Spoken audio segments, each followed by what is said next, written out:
तो बच्चों आज हम पढ़ेंगे गुणात्मक प्रतिलोम, जिसे इंग्लिश में कहते हैं मल्टीप्लीकेटिव इनवर्स। तो इसकी परिभाषा क्या है?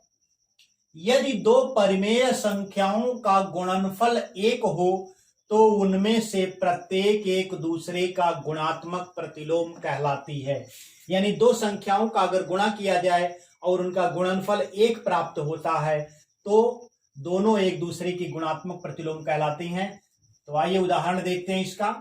मान लीजिए कोई संख्या 5 है, तो 5 में 1/5 से आप गुणा करेंगे तो आपको आंसर 1 प्राप्त हो जाएगा। तो इसमें 5 का गुणात्मक प्रतिलोम क्या होगा? 5 का गुणात्मक प्रतिलोम बराबर हो जाएगा 1/5 और 1/5 का गुणात्मक प्रतिलोम बराबर हो जाएगा 5। तो दोनों ही संख्याएं एक दूसरे का गुणात्मक प्रतिलोम कहलाती हैं। तो ये पहला उदाहरण था। आइए हम दूसरा उदाहरण देखते हैं। मान लीजिए कोई संख्या है आपकी 17/25। तो 17/25 में आप कितने से गुणा करें कि आंसर 1 प्राप्त हो जाए? तो जाहिर सी बात है, आप कहेंगे कि 25/17 से गुणा कर दीजिए। तो यहां 17 से 17 कट जाएगा, 25 से 25 कट जाएगा, आंसर आपको 1 प्राप्त हो जाएगा।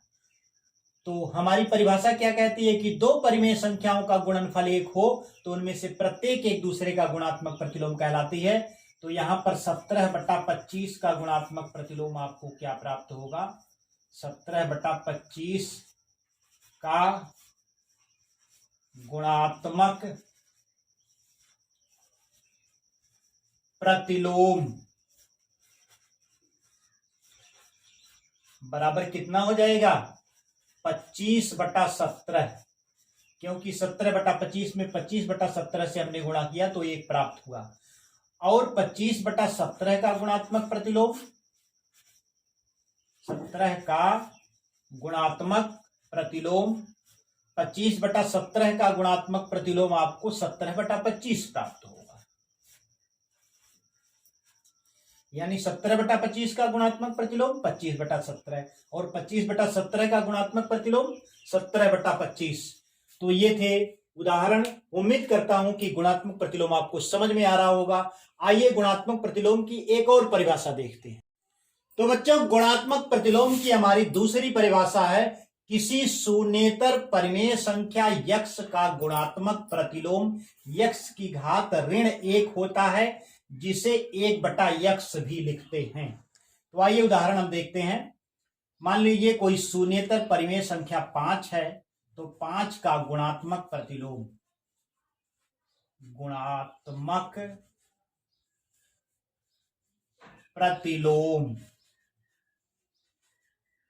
हमारी परिभाषा के अनुसार क्या हो जाएगा? 5 की घात ऋण 1 हो जाएगा। और 5 की घात ऋण 1 को हम 1/5 भी लिख सकते हैं। वही बात यहां पे कही गई है कि किसी शून्येतर परिमेय संख्या x का गुणात्मक प्रतिलोम x की घात ऋण 1 होता है। यानी 5 का गुणात्मक प्रतिलोम 5 की घात ऋण 1 होगा, जिसे 1/x भी लिखते हैं। तो 5 की घात ऋण 1 को हम 1/5 भी लिख सकते हैं। आइए हम दूसरा उदाहरण देखते हैं।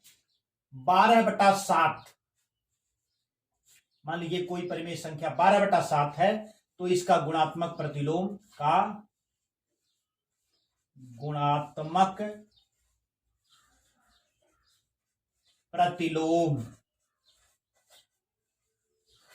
बराबर हो जाएगा 12/7 की घात ऋण 1। और 12/7 की घात ऋण 1 को आप लिखेंगे 1/12/7।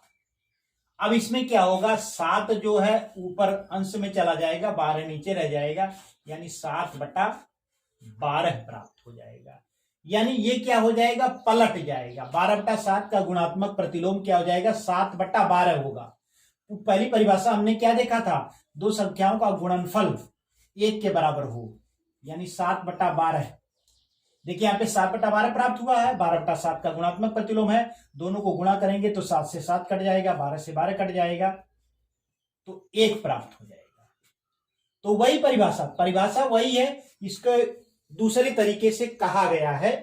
तो गुणात्मक प्रतिलोम की ये परिभाषा हमारी है।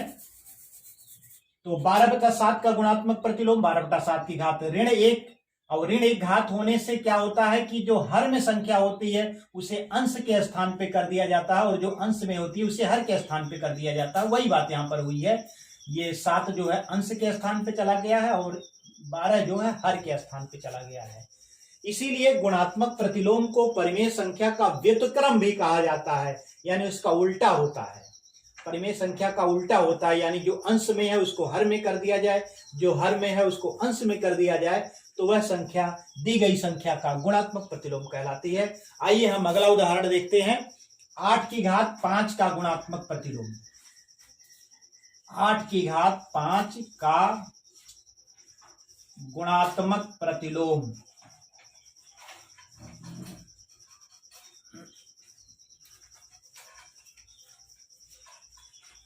बराबर, परिभाषा के अनुसार क्या होगा, इसकी घात ऋण 1। तो 8 की घात 5 की घात ऋण 1। तो घातांक के नियम के अनुसार यहां पर देखिए घात की घात है तो घातों का गुणा हो जाएगा। तो 8 की घात 5 गुणे ऋण 1, और 5 में ऋण 1 से आप गुणा करेंगे तो ये प्राप्त हो जाएगा ऋण 5 होगा, यानी 8 की घात ऋण 5 हमें प्राप्त हो रहा है। 8 की घात ऋण 5 को आप लिख सकते हैं 1/8 की घात, 1/8 की घात क्या हो जाएगा, 5 हो जाएगा। 1/8 की घात 5।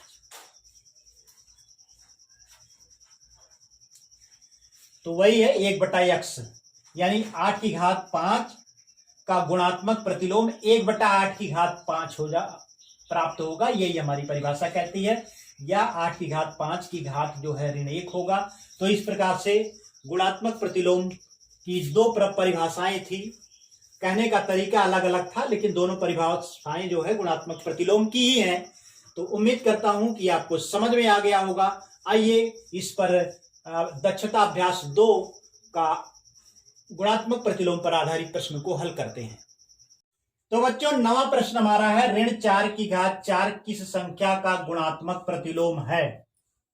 तो ऋण 4 की घात 4 का गुणात्मक प्रतिलोम बराबर हो जाएगा 1/ऋण 4 की घात 4, क्योंकि हमारी परिभाषा कहती है कि यक्स का गुणात्मक प्रतिलोम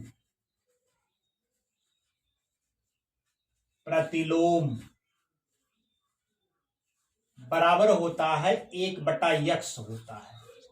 तो इस परिभाषा के अनुसार जो है इसका गुणात्मक प्रतिलोम 1/ऋण 4 की घात 4 हो गया। आप इतना ही आंसर लिख सकते हैं। आप चाहें तो इसको ऊपर लेके जाएं, ऊपर लेके जाएंगे तो यह 4 घात जो है ऋणात्मक हो जाएगी। तो ये हो जाएगा ऋण 4 की घात ऋण 4, क्योंकि जब इसको अंश में ले जाएंगे तो यह घात ऋणात्मक हो जाएगी। और इसे आप लिख सकते हैं 4 की घात ऋण 4। क्यों ऐसा लिख सकते हैं, क्योंकि ऋण 4 की घात ऋण 4 जो होता है यह बराबर होता है 4 की घात ऋण 4 के बराबर होता है। तो इसके आंसर हमको प्राप्त हो गए। आप लिख सकते हैं ऋण 4 की घात ऋण 4 या 4 की घात ऋण 4। तो इसके 2 आंसर हो गए, दोनों में से कोई एक लिख सकते हैं। अब ये दोनों बराबर क्यों हैं, आइए हम इसको देख लेते हैं। ऋण 4